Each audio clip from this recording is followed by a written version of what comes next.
is stuff like this, which is puzzles, right? I've always been a sucker for puzzles. And I bring up puzzles specifically because the reason we use like everybody says, oh, you have to have good math scores to do computer science.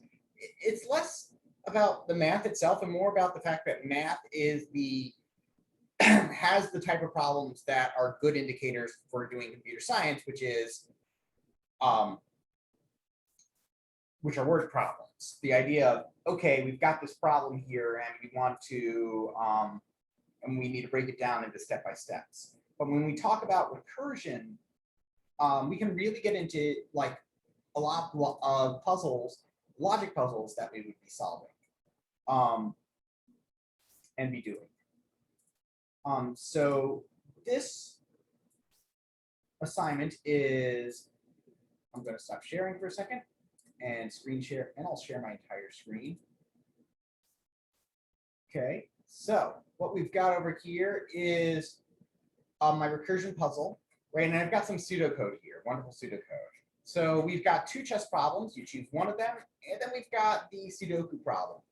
And once you've got the Sudoku problem, this problem, extra credit problem, this is solving 60 Sudoku problems, and all you have to do is read the file and do a for loop to parse it. So it's 10 extra points for parsing it. It's not as hard as it seems, which is a common recurring theme in this class, which I like to emphasize.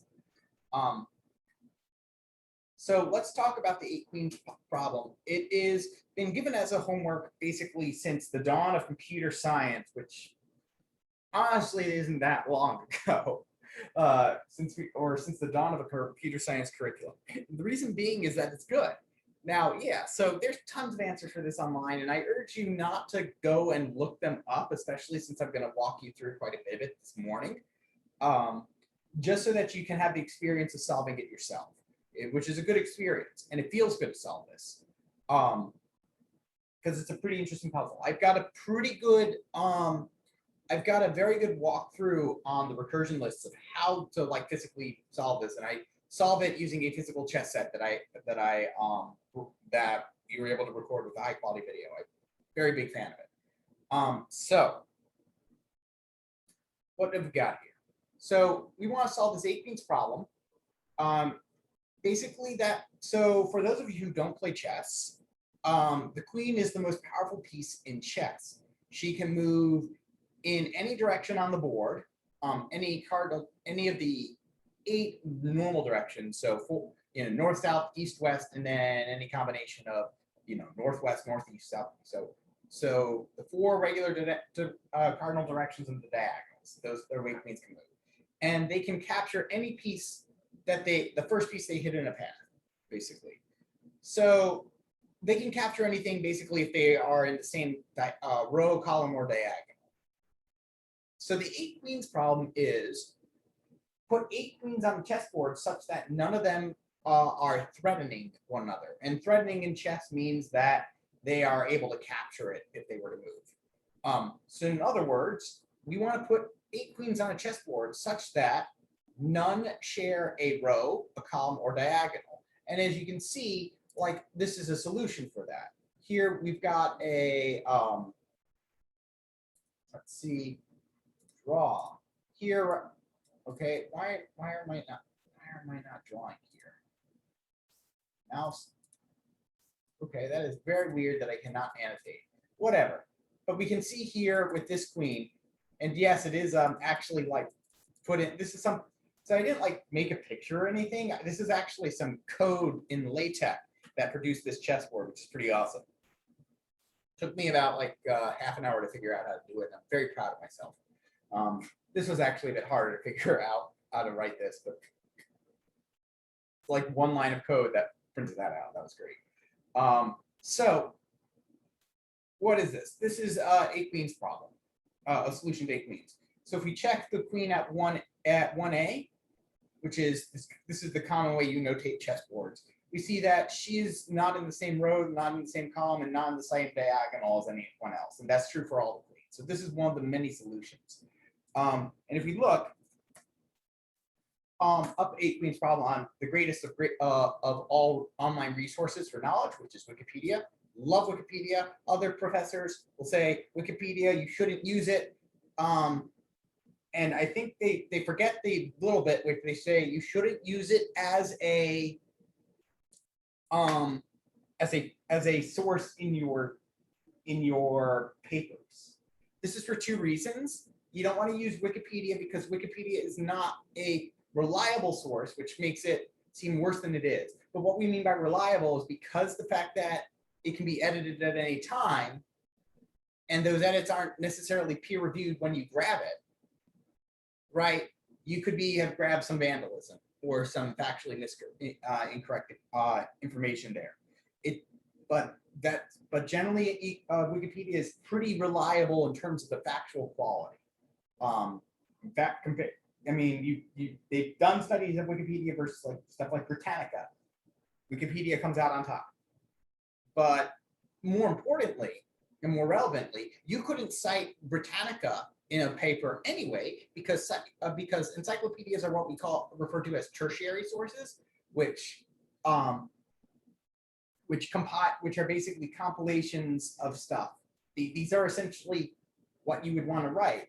So so you already know what Wikipedia is great for. If you're writing paper, it's for reading it, getting an understanding of it, and these things over here, references in the further reading. But anyway, we can see that the 8 Queens problem over here has a lot of solutions. We've got 12 unique solutions. And then there's rotations of them. So you've got some interesting solutions here. And you can also generalize it out to larger chessboards. Now, how is the computer going to solve this? There's a couple. So the way we're going to do this is with recursive backtracking, which is a smarter version of brute force. Now, if I were to do this with brute force means trying every possible combination. But every possible combination is kind of dumb, because if I have a queen in A8 and B8, I don't need to place any other pieces to know that that's incorrect. But basically, it would try. A brute force would do all the combinations where we had 2 queens next to each other, even though we could like cut off an entire branch of search anyway. So what recursive backtracking does is that basically is that once it sees that we're getting into a possible solution that doesn't work for us, we're going to back up. Now, because of recursion, it does seem like magic as far as how it's going to work, but it's just a matter. And the hardest part about recursion is understanding the recursion, and the hardest part of writing this program is actually doing this part over here, the if valid choice. So what I'm going to do over here is I'm going to I'm going to start writing our solution. Normally, again, I'd be giving less of this, and I'd be spreading this out over a couple days. But it's summer. So, I find in summer that, especially in this online environment, it's better to give you a bit more to go on to begin with. So public static Boolean solve. So solve is going to return true or false. By default, it's going to return false. We were not able to find a solution. Okay, so it will also be recursive. So we'll figure out our base case first. But what we're going to pass in, just for sake, to keep things easy, is that we are going to pass in our board, and we're going to pass in our position, int position. Now, what is the position in this case? Well, what we're going to do to solve the 8 Queens problem.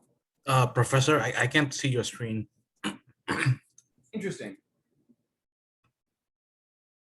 Oh, I bet you I'm sharing the wrong. Hold on, I was sharing the wrong screen. Oh my God, that's hilarious. I was pulling up the 8 Queens problem and stuff, and thank you for speaking up. I've got it attached to my I've got a monitor attached to my laptop here. So yeah, my monitor has 3 screens on it. So sorry, I've got 3 screens in front of me, so I was sharing the wrong one. Very embarrassing. Okay. So here's our solution currently. Okay. So we've got ourselves public static Boolean solve int board int column. Now the way this is going to work is that we are going to go through the chessboard one column at a time. And we're going to say, hey, where do I want to put the queen in this column? So for our pseudocode here, in this case, the column is our position. And the choice is what row I'm going to put my queen on. Okay, so first thing I need to do is come up with a base case. What column would indicate I'm done with the puzzle? It's actually a bit counterintuitive because that's the wrong question. It says, so, right, which is that I want to put a queen in this column, this column, this column, this column, this column, all the columns. And if my column is out of bounds, that's when I'm done. So what I'll say is if column is greater than or equal to the board dot length, return true. We are done. Basically, if we've hit the only way we're going to get out of bounds is that if I placed all the queens, right, and I try to say, okay, now figure out what the next column is. So if I'm in this out of bounds state, I can return true. And so so here, return true and return false are signals that we're going to send. We send a return true to say, hey, recursive calls above me who have called me.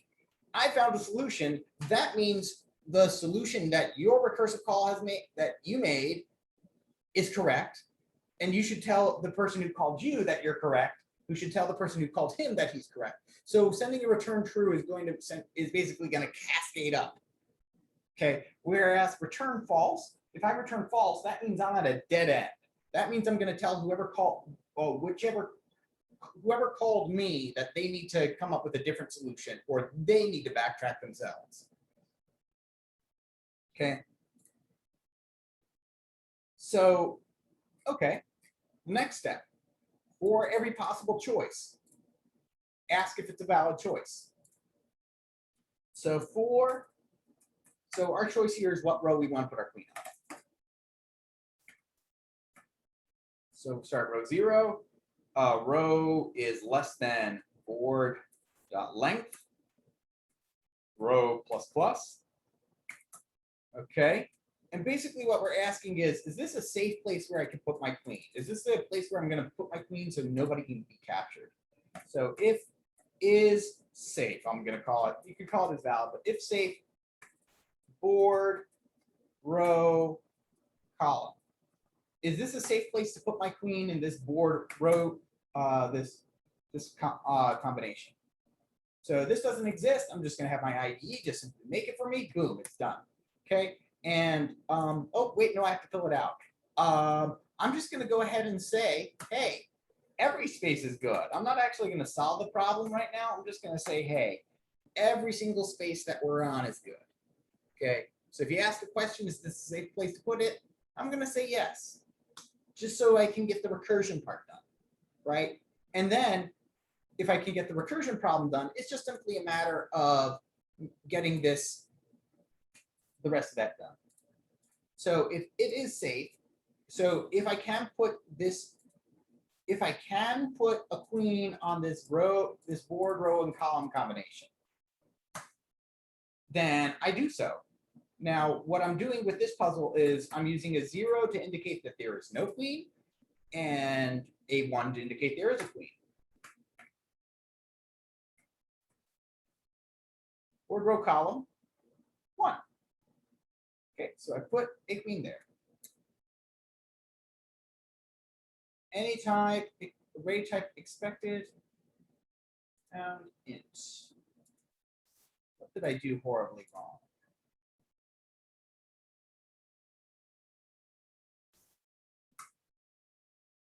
Very interesting. Okay. So then what I'm going to do is I will ask array type. Oh, duh. The 2D array. and then fix this down here. Okay, next, let's go ahead and say, hey, and this is the recursive part. So we've marked the board with our choice. If solve the board at the position +1 is true. So what we do is here is that I say, hey, if solve board column +1, and this is where most students kind of go, what? We were able to following everything until that until now. Turn true. And then over here, I say, I'm just going to finish writing it, but now it is done. That is our recursive method. It is done. So all that's left is the isSafe method. So what in the world is going on here? If solve board column +1, return true. So what we're saying is, okay, this location is a good place to put my queen. Okay, so I'm going to put the queen down on this row and column. So I need to go and call solve on the next column. So I can put a queen down in that column. Make sense? So we're going to call solve on the next one. Now, if that's out of bounds, we get a true. And so that means that me doing this call, well, I was on the last column, so I'm done because we were the last one. We put down our queen. There was no more queens to put down. So what I'm going to do is return true. And that's going to, whoever called me with this is going to return, it will go, oh, I just got true back. I'm going to return true. And the person who called him, well, that was going to be in this line, and he's going to return true, and so on and so forth. It's going to just simply, this is where the recursive call happens. So if I get a true here, so if I get so whenever we return true, it's going to return right here, and it will kind of just cascade up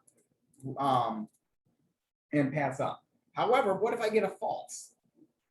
Right? So let's go ahead and say, hey, I solved the board row column. Now what's going on here? Well, let's go ahead and say, hey, if it is safe, but my solution doesn't work if I don't have a working solution for what I called, that means I've hit a dead end. So what I do here is I remove my queen, and then I increment row and try to work on a different space. Okay. And then if I go through all of my rows and I can't put a queen anywhere, well, I've reached a dead end. So I should tell anybody who's above me who called me that their solution isn't going to work, and they should adjust where their queen is. So let's go ahead and run this. PSVM, and what we're going to see here is now I'm going to go ahead and do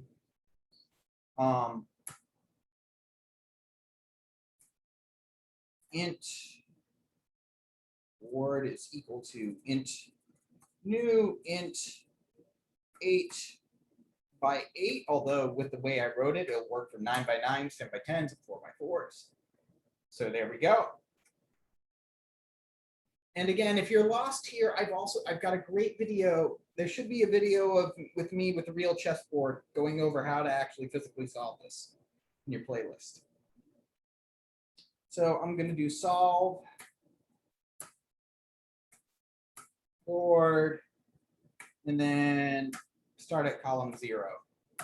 Okay, it's not going to it's just going to get a true back. That's fine, but it's going to modify this board, which starts out as a board of zeros. And so now what I'm going to do is I'm going to do a for loop for int row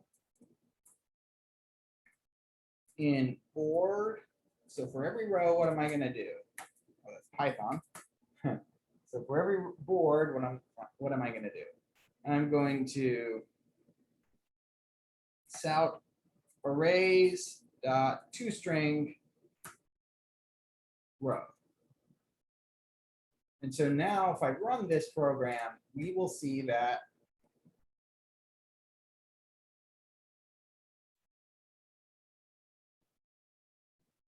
I have my chessboard has a valid solution given the parameters, which is 1, 1, 1 all across the top row. Because, and the reason it does that is because I said, hey, is safe will return true no matter what. Right? So what we have to do is that we've got to now check to make sure that there's no conflicts with queens. Now, again, queens have this annoying thing where they've got 8 directions, right? Where basically queens can go in 8 directions. So that obviously means we have to do 8 checks, right? Check for queens in 8 different directions, right? Well, the answer is no, actually we don't. Okay. First off, because of the way we're putting queens from left to right, and we're saying, hey, given this column, let's put a queen in this column. There's never going to be more than one queen in a column. So I never have to check to see if the column is the same. Because it's just the mechanics of the way we program this solve method. There's never going to be another queen in the same location. Okay, what about the, and another bit of the mechanics, because of the way we're putting things from one column to the next column, we're always moving from left to right. So there's never going to be any, and because we always pick up a queen, if we need to move the queen somewhere else, there's never going to be any queens in the rows, in the columns in front of us. So these are the only directions we need to check. We only need to check if there's queens behind in the columns and rows before us. So that means we can split this up into 3 methods. So return is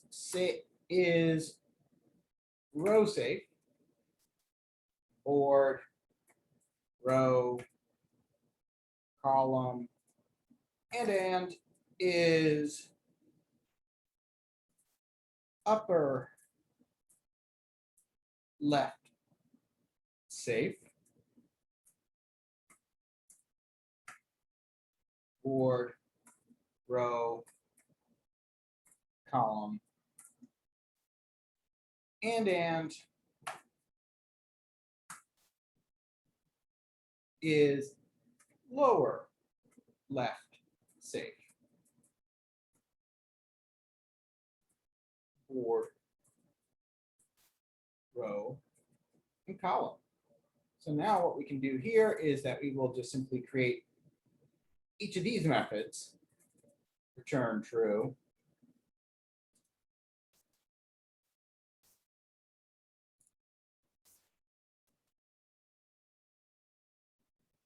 and you can't resolve it.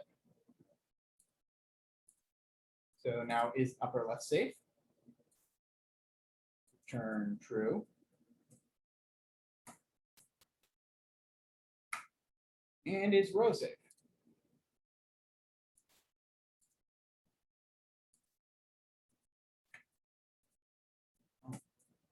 All right, so we split this up. So now it's going to be the same thing, but now we can work on each of these parts individually.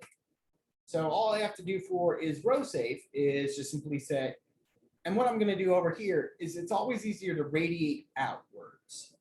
So for I, and I is equal to 0, I is less. So here, rather than starting at, yeah. So here I'm going to start with I is equal to 0, yes. And I'm going to do my loop like normal, except what's going to change is I'm going to do this condition over here. Because what I'm going to be checking, because the way I like to do these checks is asking this question. If board, row, column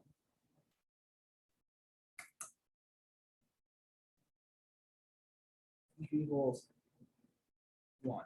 So if there's a queen in this row column, and what I'm going to be doing is I'm going to be checking with minus I. Okay. So if board, row, column, if the row column minus I has a queen in it, I'm going to set equal to 1. So here's my question. What should go here so that this works? What should we put in our for loop?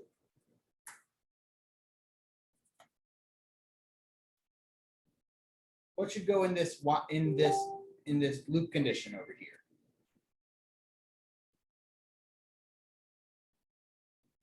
Anyone?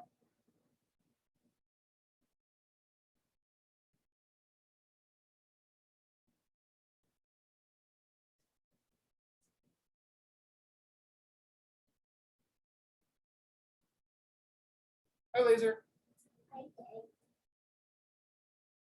So what we're going to put here is if column minus I is less than 0. So what we want to make sure is that basically that this won't go out of bounds. And that's kind of the key here. And so now if we run this, we'll see that we get a different result.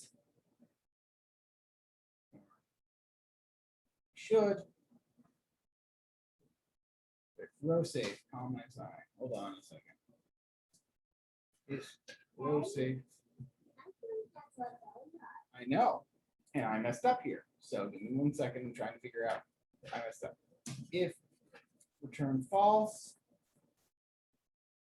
if column minus I is less than 0. So that should, so we're looking at the same, so we want to find things in the same row, which means subtracting the column.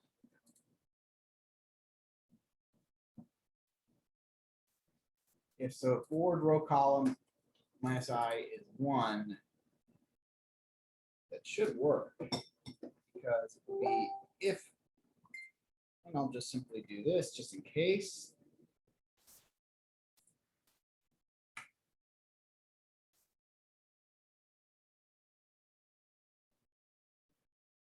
So why is this, what did I mess up here?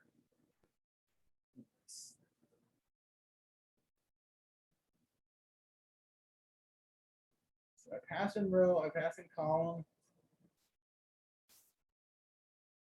Column minus I. Oh, wow, I inverted it. While that amount is greater than 0, duh, not when it, that's when I don't know what I was thinking. This can, we do this while this is true. That's not the end condition. There we go. Blame it on early morning. Okay, so there we go. Now here's the question.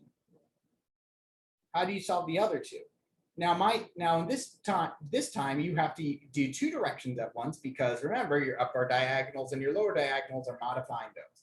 So some students try to do a nested for loop. This is wrong. Do not use a nested for loop in these methods. That way it leads to pain. Instead, do this entire modulation.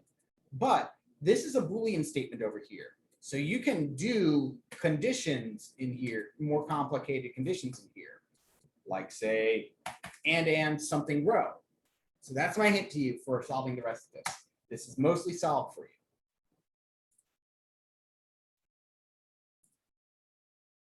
Right. So what I'm going to do is, if you just hold on 1 second, I'm going to go ahead and toss this file to you. There you go. It's tossed to you in chat.